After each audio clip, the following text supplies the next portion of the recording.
The Behavior Gap: Simple Ways to Stop Doing Dumb Things with Money by Carl Richards. Picture this. A man walks into a Las Vegas casino, but he's not there for the buffet or the slot machines. He's carrying a bag containing his entire life savings. Everything he owns converted to cash. $135,000. He walks straight to the roulette table and, without hesitation, places every single penny on red. The croupier spins the wheel. That little white ball bounces and dances, making that distinctive clattering sound. Everyone nearby stops to watch. The tension is thick enough to cut with a knife. Red or black? This man's entire future hanging on a 50-50 chance. The ball settles. It's red. He doubles his money instantly. Now here's the million-dollar question. Was that a smart decision? Of course not. It was absolutely reckless, bordering on insane. But here's the thing. He got a fantastic result. And right there, in that uncomfortable contradiction, lies one of the most important lessons about money and life itself. We've been conditioned to judge decisions solely by their outcomes. If we make money, we think we made a brilliant choice. If we lose money, we beat ourselves up. But what if this exact way of thinking is what's keeping us stuck? This is what Carl Richards explores in his brilliant book, The Behavior Gap. Carl isn't your typical finance guy in a fancy suit preaching complex investment strategies. He's a financial planner who had a revolutionary realization. The most valuable financial advice can be sketched on a napkin at a coffee shop. His wonderfully simple drawings started appearing in the New York Times, resonating with millions who were exhausted by financial jargon and information overload. This book isn't about picking winning stocks or timing the market perfectly. It's about something far more crucial: understanding why we do what we do with money. It reveals that the biggest obstacle to our financial success isn't the economy or Wall Street. It's the face staring back at us in the mirror. So forget everything you think you know about investing for a moment. I'm going to share the single most destructive mistake nearly everyone makes with money. A mistake so common it actually has a name: the behavior gap. By the end of this, you'll not only understand what it is, but you'll have practical tools to fix it, potentially changing your financial life forever. Let's start with a simple visual. Imagine two bars on a chart side by side. The first bar is tall. Label it investment return. This represents how a typical investment, like a simple stock index fund, performs over time. Historically, this bar sits pretty high. If you'd just invested and walked away for 20 years, you would have done quite well. Now imagine a second bar right next to it. This one is noticeably shorter. Label it investor return. This represents what actual human beings, people like you and me, actually earn from that exact same investment. See that gap between the two bars? That's the behavior gap. It's the money we leave sitting on the table. The difference between what the market offers and what we actually pocket. And the culprit isn't complex market forces or bad investment products. It's us, our behavior. As Carl puts it perfectly, we don't beat the market beats us. So why does this keep happening? Why are smart people so consistently bad at this? The answer lies in another simple drawing. Imagine a wavy line, like a roller coaster. At the very top of the wave, write greed/buy. At the very bottom, write fear/sell. Then add this note: repeat until broke. This is the vicious cycle that captures almost everyone. When the market is soaring and your coworker won't stop talking about how much money they made on some hot stock, what do you feel? You feel like you're missing out. You feel greedy. The emotional pressure becomes unbearable. So right when prices are at their highest and risk is maximum, we jump in. We buy. Then the inevitable happens. The market turns south. The headlines get scary. Financial pundits on TV are practically shouting about the coming apocalypse. Your portfolio goes from green to very, very red. Now what do you feel? Pure stomach-churning fear. You think, I need to get out before I lose everything. So right when prices are lowest and opportunity is greatest, we sell. We lock in our losses and swear we'll never be that foolish again. We sit on the sidelines, licking our wounds until the market recovers. And once it's high again and everyone feels comfortable, that old feeling of greed starts creeping back in, and the whole cycle starts over. We're essentially hardwired to buy high and sell low, a perfect recipe for financial disaster. Here's the thing. We're not stupid. We're human. We're biologically programmed to avoid pain and seek pleasure. It feels right to sell when everyone's panicking. It feels right to buy when everyone's celebrating. But with money, what feels right is often exactly wrong. This brings us to one of the most freeing insights in the entire book. Most of our financial problems aren't caused by our investments. Investments don't make mistakes. Investors do. Think about that for a second. When an investment loses value, who do we blame? The market, the economy, the financial advisor who recommended it. Anyone but ourselves. Carl shares a great story from his childhood when he ran over a sprinkler head with the lawnmower. He ran inside and told his mom, "The lawnmower hit the sprinkler." His mom gently corrected him, "Lawnmowers don't hit sprinklers. 10-year-old boys pushing lawnmowers do." The same goes for our money. We need to own our choices. We decided to buy. We decided to sell.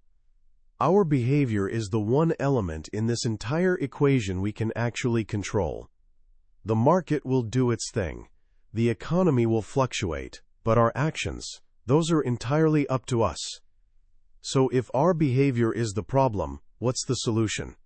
Most people think the answer is finding the perfect investment. We obsessively read financial magazines, watch investment shows, and search for the world's best mutual fund or the next Amazon. We convince ourselves that if we just find that one magical investment, all our problems will vanish. Carl argues this is a complete waste of time and energy.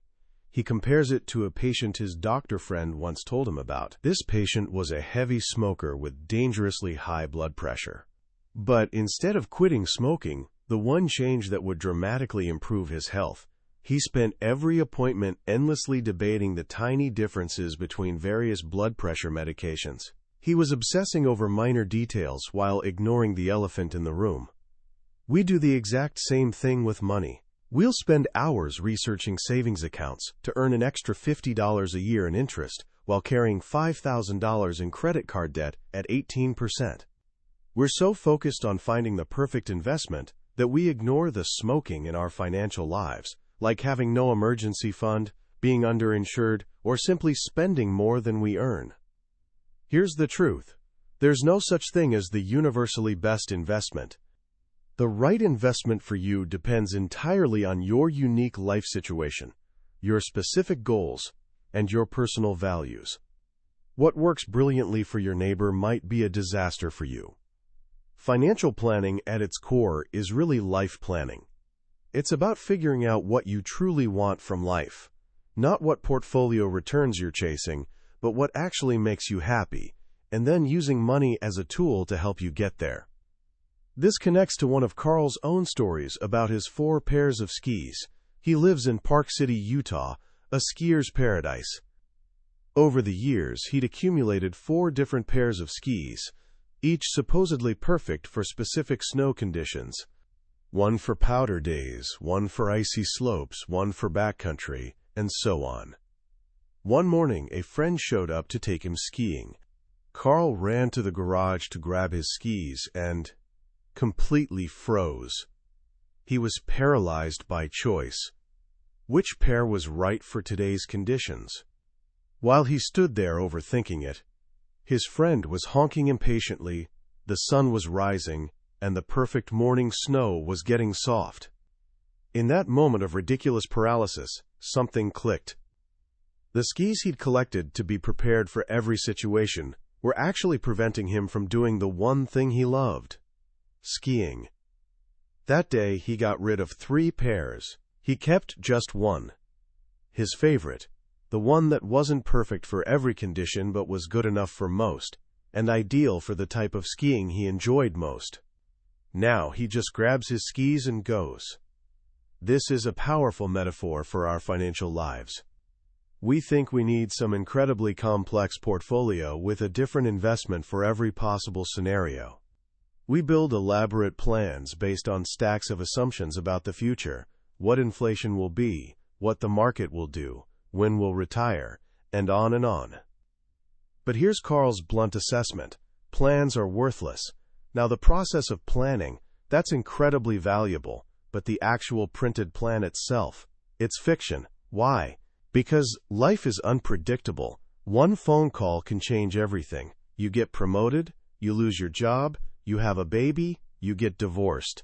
The world shifts in ways nobody could have predicted. A traditional financial plan is like creating a detailed flight plan from New York to Los Angeles that assumes there will be no wind, no weather, and no other planes in the sky. It's fantasy. A real pilot knows the flight plan is just a starting point. The key to arriving safely isn't rigidly following that initial plan.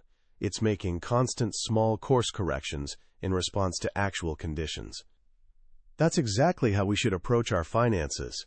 We need a general destination, our goals, but we should focus on making smart, reality-based decisions right now, today, and staying flexible as life unfolds. This means letting go of our obsession with predicting the future. And that brings us to the biggest source of noise in our financial lives: forecasts. We're absolutely addicted to predictions. We desperately want someone to tell us what's coming next. We listen to talking heads on TV, read articles with dramatic headlines like, "Market crash ahead, take cover now," and treat these guesses as if they're facts. But here's the uncomfortable truth. Nobody knows what the future holds. Not the experts with fancy credentials, not the Nobel Prize-winning economists, not the confident guy on cable news. Nobody. Market forecasts are just educated guesses at best. Even a broken clock is right twice a day, and the forecaster who makes one dramatic correct call can ride that wave for years, even if their overall track record is terrible. So what should we do? We need to learn to ignore the noise. All of it. The daily market updates, the screaming personalities on financial TV, the alarming magazine covers. Carl makes a fascinating point. Our ability to build wealth is often inversely related to how closely we follow the market. Why? Because paying too much attention just makes us anxious. And anxious people make terrible decisions. They grip the golf club too tight, they tense up in the kayak, and they buy high and sell low with their investments. The solution?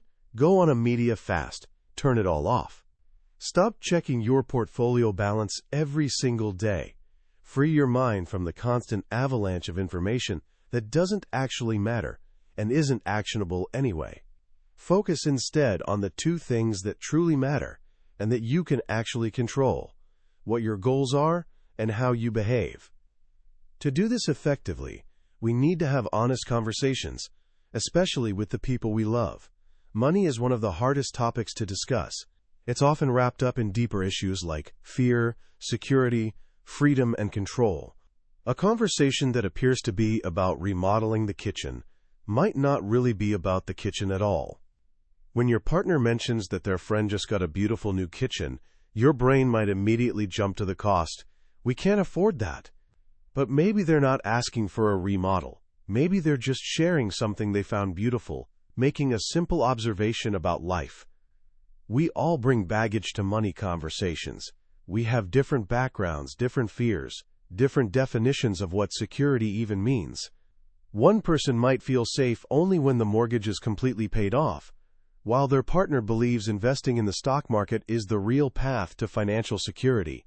There's no single right answer. The only way forward is to truly listen and understand what's driving the other person's feelings and concerns. Ultimately, closing the behavior gap comes down to a single powerful choice: acting based on what we know versus acting based on how we feel. We know we should buy low and sell high, but it feels terrifying to buy when the market is crashing. We know we should save for retirement, but it feels so much better to buy that shiny new gadget today. The path to financial peace isn't about becoming some kind of financial genius. It's about mastering this simple, but definitely not easy, distinction. It's about building a decision-making process that protects you from your own worst emotional impulses. One of the best tools for this is what Carl calls the overconfidence conversation. Before making any big financial change, find someone you trust and answer 3 straightforward questions. 1. If I make this change and I'm right, what impact will it have on my life? 2. What impact will it have if I'm wrong? 3. Have I been wrong before? Imagine someone who owns enough company stock to retire comfortably. But he thinks the stock could double, so he's tempted to hold on. Let's walk him through these questions. If he's right and the stock doubles, he'll have more money. That's nice, certainly. But what if he's wrong and the stock collapses? He's going back to work, possibly for another 20 years. Has he been wrong before? Yes, of course he has. We all have. Suddenly, the choice becomes crystal clear. He should sell the stock. The potential upside just isn't worth the potentially devastating downside.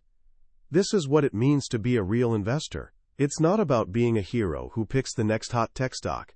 It's about being a disciplined planner who avoids catastrophic mistakes. It's understanding that slow and steady really does win the race.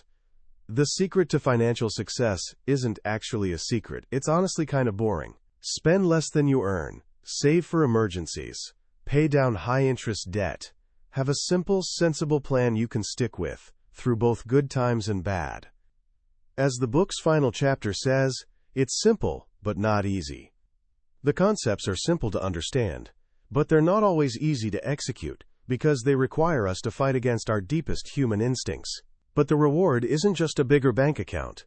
It's a life with less fear, less anxiety, and more freedom to focus on what truly matters. It's the quiet satisfaction of knowing you're in control, not of the market, but of yourself. And that's the only control that really counts. As we wrap up our journey through the behavior gap, I want to reflect for a moment on why this unassuming little book, with hand-drawn napkin sketches, is so profoundly important, especially right now. In a world that constantly screams for more information, more complexity, more speed, Carl Richards offers something radically different, a quiet, powerful whisper of common sense. He's not selling some secret formula. He's revealing a truth we already know deep down but have been taught to ignore. When it comes to money, the simplest path is usually the wisest. The most liberating idea for me is the complete separation of decisions and outcomes. We live in a culture obsessed with results. We celebrate the lucky gambler and criticize the prudent person who experiences a setback. This book gives us permission to let go of that unhealthy mindset. It teaches us that our responsibility isn't to guarantee a perfect outcome. That's impossible. Our responsibility is to follow a sound process, to make sensible, reality-based choices aligned with our goals, and then adapt as life unfolds. This single shift in perspective can lift an enormous weight of anxiety from your shoulders. The book also forces us to look inward. The financial industry wants us to believe the answers are out there, in the next hot stock, the perfect mutual fund, the guru with the crystal ball. This book tells us the answers are in here, within ourselves. Who am I? What do I truly want? What are my fears? What are my deepest values? When you start with these questions, the financial how-to naturally falls into place. The right path for your money emerges from a clear understanding of your life. So how can you start closing your own behavior gap? Starting today, here are 3 practical actions you can take right now, inspired by the book's wisdom. First, conduct the overnight test. Look at your current investments. Now imagine that overnight someone sold everything and left you with 100% cash. Tomorrow morning, you have the chance to rebuild your portfolio from scratch with no transaction costs. Would you buy back exactly the same things you owned yesterday? If the answer is no, ask yourself why. And more importantly, what's stopping you from making those changes right now? This simple thought experiment cuts through inertia and forces you to justify what you own based on today's reality, not yesterday's emotions. Second, go on a 1-week media fast. For the next 7 days, make a conscious decision to avoid all financial news. No cable business channels, no market updates on your phone, no financial sections of newspapers. At first, you might feel anxious, like you're missing something critical. But by the end of the week, I suspect you'll discover something remarkable. Nothing bad happened. The world kept spinning, and you felt calmer, more present, and more focused on your actual life. You'll prove to yourself that the noise really is just noise. Third, have the overconfidence conversation before your next big money decision. Whether you're thinking about buying a house, making a large investment, or changing jobs, find someone you trust, a spouse, a mentor, a thoughtful friend, and walk them through those 3 questions. What happens if I'm right? What happens if I'm wrong? And have I been wrong before? Just saying the answers out loud can bring stunning clarity and protect you from making an emotional mistake you can't undo. That was a summary of The Behavior Gap by Carl Richards. We've covered the most important ideas today, but I have to be honest with you. A summary is like looking at a postcard of the Grand Canyon. It gives you the general idea, but it can't compare to actually standing there, experiencing it for yourself. The real power of this book is in its quiet simplicity, the way a particular sketch or story can land in your mind and genuinely change how you see things. This summary is your map, designed to help you decide if this is a journey worth taking. If anything we've discussed resonated with you, I'd encourage you to grab a copy of the actual book. It's a quick read, but it's one of those rare books that can genuinely quiet the financial noise in your head and bring a sense of calm and control to your money life. If you found this summary helpful, I'd really appreciate it if you could hit that like button and subscribe to the channel. That way, you won't miss our next exploration of another potentially life-changing book. Let's keep learning and growing together.